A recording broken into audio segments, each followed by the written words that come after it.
Waktu ditengok, ini anak laki-laki ini terkapar lemas dan dalam keadaan tanpa busana. Dengan kondisi badannya udah tergores-gores luka, Wak, dan matanya terbelalak. Hai, wassalamualaikum warahmatullahi wabarakatuh. Terima kasih sudah klik video ini. Oke, Wak, jadi di malam Jumat ini Nadia akan kembali melanjutkan kisah horor pendakian gunung-gunung di Indonesia part keempat. Aku sebelumnya sudah pernah upload soal kisah-kisah horor di gunung 3 video sebelumnya ya. Dan di video kali ini aku akan menjelaskan lagi nih lanjutannya karena banyak banget request dari Wawa setelah menjelaskan soal kisah-kisah horor di video-video sebelumnya yang pengen bilang, "Kak, ulang lagi, Kak, cari lagi, Kak." Ini dapat lagi nih, Wak. Ada 2 kisah dari para pendaki gunung yang menurut aku epic banget sih. Ini serem banget. Cuma 2 memang, Wak, tapi ini betul-betul definisi seram kali. Pernah nggak sih kalian kepikiran kalian udah nyusun acara buat ngedaki itu dengan matang, terus dirusak oleh kejadian-kejadian yang nggak bisa dinalar sama logika, Wak. Ini di kisah ini gangguan-gangguan mistisnya tuh nggak sepele gitu loh, Wak. Yaitu gangguannya bisa membahayakan si pendaki. Jadi gimana kisah lengkapnya? Kita langsung masuk aja ke ceritanya, Wak. Check it out.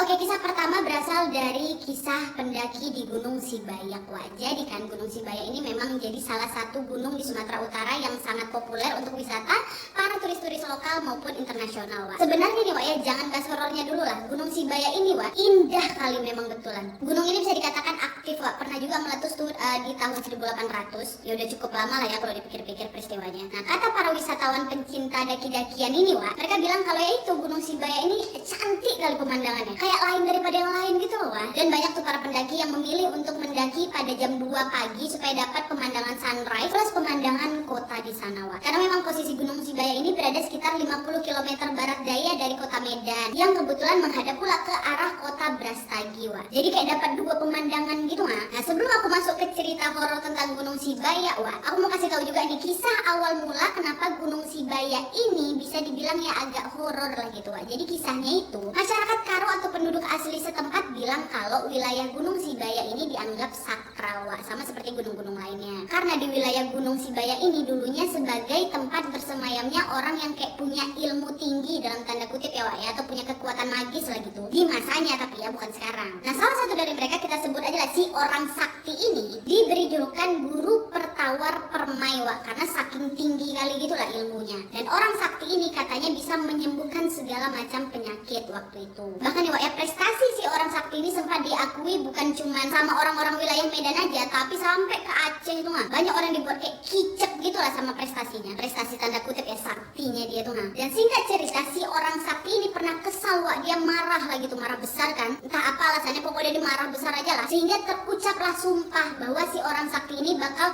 membuang semua ilmu yang ada pada dirinya. Tapi si orang sakti ini malah justru lupa, Wak, untuk mengobati kedua anak kandungnya, anak gadisnya yang lagi sakit, sehingga menyebabkan kedua anak kandungnya ini meninggal dunia. Nah, dari sana lah, Wak, masyarakat sekitar masih percaya kalau dampak ilmu yang dibuang oleh si orang sakti inilah yang menyebabkan siapa-siapa saja yang melintas di wilayah Gunung Sibayak ini akan mengalami ya sedikit kejadian aneh lah, Wak, bahkan juga bisa berujung sial. Dan kejadian anehnya tuh ya, menurut kesaksian warga setempat, mulai dari banyaknya pendaki yang hilang sampai peristiwa pesawat jatuh, Wak, di sekitar Gunung Sibayak. Katanya ada sekitar 4 helikopter gitulah yang belum dievakuasi gitu. Nah, ngomong-ngomong soal pendaki yang hilang nih, Wak, ya, adalah itu kisah seorang turis Jepang yang sempat dikabarkan menghilang, Wak, di Gunung Sibayak ini, tapi alhamdulillah berhasil ditemukan. Nah, ceritanya si turis Jepang ini kita sebut aja lah namanya Kiki ya. Waktu itu si Kiki ini mendakilah Gunung Sibayak, Wak, tanpa pemandu. Awalnya si Kiki ini ngikutilah jalur pendakian yang memang udah dibuat kan supaya ya meminimalisir resiko tersesat. Tapi entah kenapa si Kiki pun bandel pula. Dia pengen tuh cari jalan yang lain yang jarang dilalui oleh para pendaki maupun warga. Ini jangan ditiru nih, Wak, ya. Kita belum tahu Medan di sana udahnya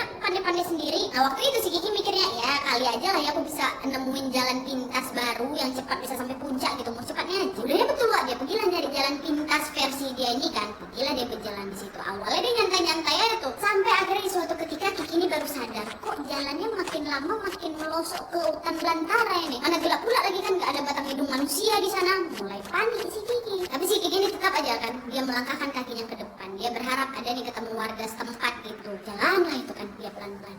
Setelah beberapa lama si Kiki ini berjuang, Wak, tiba-tiba Kiki ngelihat ada cercahan cahaya gitu. Yang setelah dia hampiri, ternyata dia melihat pasar di tengah hutan belantara. Bingung kan sama Kiki pun sempat bingung, kok ya bisa di tengah-tengah hutan belantara yang gelap ini ada pasar gitu. Dan di pasar itu memang banyak kali lah kerumunan orang yang dia lihat. Kayak pasar pada umumnya lah, kayak gimana, kayak gitu lah bentuknya. Nah, keanehan si Kiki ini pun bertambah dan dia pun makin bertanya-tanya, kok seluruh warga di kampung ini kakinya terbalik ya. Jadi kaki ini kan ini kan mengarah ke depan, dia nggak, kakinya mengarah ke belakang gitu Wak. Terus badan-badan orang-orang ini agak kerdil. Nah, orang-orang yang dilihat sama si Kiki ini dipercaya oleh warga setempat adalah perkampungan yang makhluk halus. Tapi pada saat itu si Kiki yang memang notabene-nya orang Jepang, dia nggak begitu tahu soal perkampungan makhluk halus yang ada di Indonesia ini. Dia nggak begitu digubrisnya karena memang mungkin dia udah capek juga, lelah, kausan, dia lega aja. Oh, ada orang ya di sini, alhamdulillah mungkin. Udah nggak peduli lagi tuh dia ngelihat orang-orang itu. Yang penting dia lega aja. Oh, ada orang di sini, kalau ada apa-apa kan orang ini tahu gitu, pikir si Kiki. Nah, di sana juga Kiki pun tetap berusaha untuk berinteraksi dengan orang-orang yang dia lihat itu. Tapi nggak ada satupun orang yang di sana yang menggubris dia, Wak. Nah, Kiki mikirnya waktu itu masih positif, Wak. Mungkin orang-orang itu cuma bisa berbahasa daerah dia aja, nggak ngerti bahasa Indonesia, mungkin dia pikir kan. Akhirnya udahlah, tetap berjalan Kiki tuh di tengah pasar itu ya. Kemudian si Kiki pun menuju ke sebuah warung yang ada di pasar itu, yang memang menyediakan makanan sama minuman.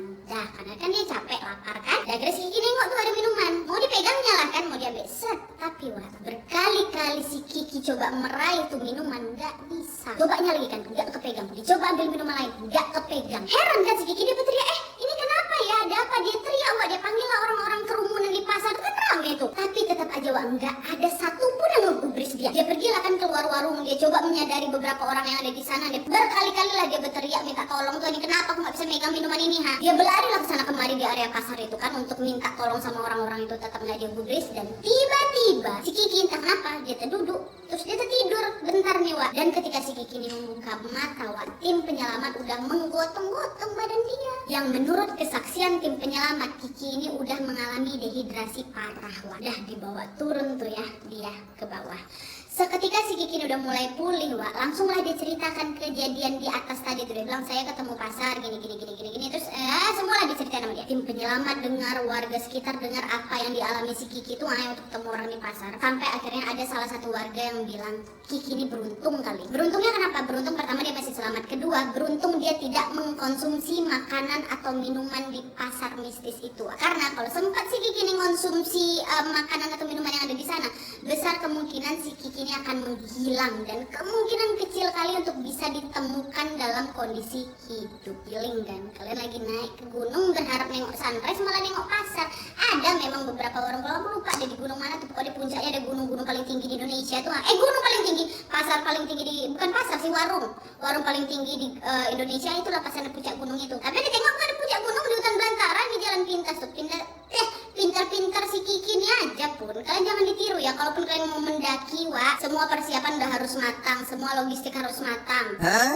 Semua persiapan harus matang, semua logistik harus lengkap. Jangan pintar-pintar cari jalan pintas wah. Udah disediakan jalan itu lewat lah jalan itu, jangan memandai ya nanti kayak si Kiki kan. Ya, itu tadi wah kisah dari Gunung Sibayak. Kalau misalnya ada wawak di sini yang dari Sumatera Utara, ada kisah tersendiri kah kalian tentang Gunung Sibayak, bisa langsung komen di bawah kasih tahu kami wah ya. Kita lanjut ke kisah berikutnya.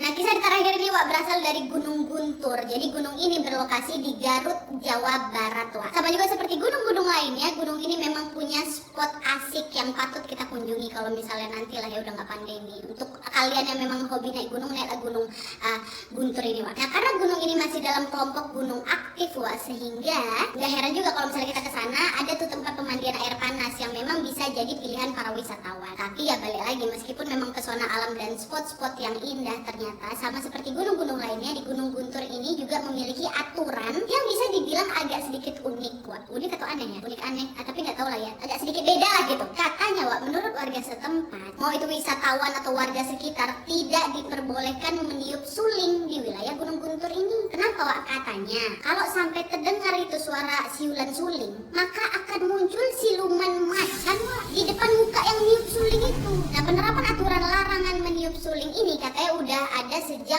sebelum peristiwa sebuah pemberontakan pada tahun 1949 sampai 1950 yang disebabkan oleh penandatanganan perjanjian Renville, yang mana masyarakat Jawa Tengah merasa banyak sekali dirugikan oleh perjanjian itu. Dan entah aturannya masih diterapin atau tidak nih Wak ya, tapi nyatanya masih banyak juga warga yang tetap patuh akan peraturan itu. Nah, ada nih Wak kisah mengenai pengalaman mistis yang sebenarnya sih orang ini nggak melanggar aturan larangan tiup suling Wak, tapi orang ini diduga sempat melakukan tindakan yang nggak sepatutnya lah gitu pada saat berada di area Gunung Guntur. Nah, orang ini kita sebutnya namanya Bagas Wak ya. Jadi waktu itu memang si Bagas ini masih remaja lah gitu Wak. Dia rencanain lah itu sama kawan-kawannya dari kapan tahu untuk camping ke gunung ini. Nah, Bagas dan kawan-kawannya pun akhirnya memilih lokasi Gunung Guntur dengan alasan kalau spot campingnya tuh enak tenang lah untuk bercamping. Nah, singkatnya Bagas sama kawan-kawannya ini janjian Wak untuk bertemu di titik yang mereka rencanakan sebelumnya. Waktu udah pada ngumpul semua, mulailah mereka kan ngedaki. Terus waktu itu nih, waktu dalam perjalanan keceplos lawa kata-kata kasar dari si Bagas waktu dia lagi ngedaki. Mungkin perkara masih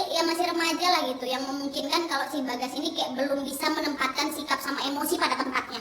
Dan singkatnya sekitar jam 5 sorean gitu, Bagas sama kawan-kawannya sampai lawak di pos 3 dan mulai tuh cari spot camping yang oke lah gitu kan. Udahnya setelah mereka siap membangun tenda, karena ketika hari itu juga udah mulai gelap, Bagas sama kawan-kawannya langsung lah itu menyalakan api unggun dan masak-masak gitulah mereka. Mereka bercerita, bercanda-canda, ngobrol lah gitu kan. Dan lagi-lagi sangat disayangkan kali, pada saat itu si Bagas berkali-kali melontarkan kata-kata kotor. Meski memang suasananya waktu itu lagi santai, nggak ada marah-marahan, mereka memang ya kebiasaan yang ngomong kotor aja lah gitu. Dahnya karena habis makan dan udaranya dingin juga ya kan, kebelet lah ini si Bagas. Si Bagas bilang lah sama kawan-kawannya, Wak aku buang air dulu ya ke belakang katanya. Terus kawannya bilang ke Bagas, Wak jangan lupa ya kalau aku mau buang air permisi dulu katanya. Bukannya nganggu atau bilang oke, nggak gitu, dia bilang alah katanya kayak gitu, yang mengungkapkan kalau memang si Bagas ini kayak bodo amat gitu lah sama anak sehat kawannya Wak. Terus dah tuh pergi kan dia buang air si Bagas ini. Gak lama kemudian, beberapa menit kemudian lah, kawannya Bagas, kita sebut aja namanya si Jabrik ya. Jabrik ini juga pengen buang air kecil. Nah karena si Jabrik ini mengetahui arah dan tempat si Bagas ini buang air, disusullah sama si Jabrik kan. Nah Jabrik yang memang dari kejauhan sudah melihat Bagas yang masih di posisi buang air Wak, dia sempat terkejut tuh karena dia mendengar suara Bagas yang seolah-olah sedang ngobrol dengan seseorang. Padahal Jabrik lihat sendiri Wak, kalau di sekitar mereka berdua itu nggak ada siapa-siapa, cuma ada pohon-pohon rimbun, ada semak-semak belukar. Jabrik yang penasaran langsung akan disamperin kawannya, dia tanya sama si Bagas, oh ngomong sama siapa? Nah terus Bagas dengan santainya tuh loh, bapak-bapak tuh sambil dia menunjuk ke arah tempat yang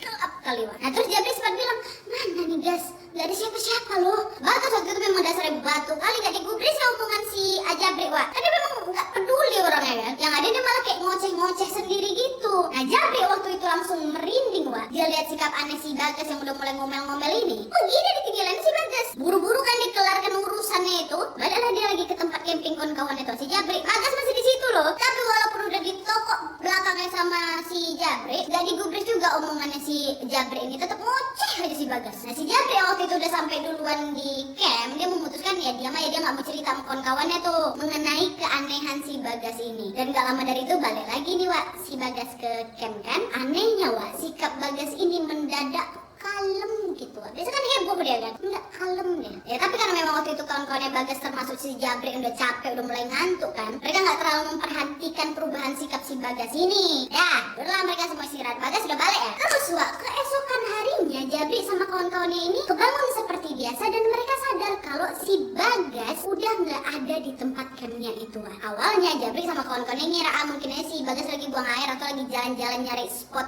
foto yang keren lah, karena memang si Bagas tuh punya hobi kayak gitu. Tapi ditunggu, lama-lama Jabrik nggak balik-balik sampai jam 1 siang. Nah gara-gara si Bagas nggak balik-balik, dicari sama kawan-kawannya di sekitar camp nggak ada, akhirnya Jabrik sama kawan-kawannya pun langsunglah memutuskan untuk turun dari gunung dan meminta bantuan kepada tim penyelamat Wak. Nah karena pada saat itu udah mulai gelap, pencarian si Bagas ini pun sempat diputuskan Wak untuk dilakukan keesokan harinya. Nah ketika keesokan harinya pagi-pagi kali nih Wak ya, tim mulai naik lah kan ke setiap pos pendakian dan melakukan lagi pencarian untuk si Bagas. Nah ketika sampai di pos 3 Wak, tiba-tiba salah satu anggota tim penyelamat berteriak dan bilang kalau ada anak-anak ini, ada anak laki-laki ini, kayaknya dia nih, kayaknya si Bagas nih. Dan langsung lah kan disamperin sama tim penyelamat waktu ditengok ini anak laki-laki ini betulan Bagas Wak, dia terkapar lemas dan dalam keadaan tanpa busana dengan kondisi badannya udah tergores-gores luka Wak, dan matanya terbelalak.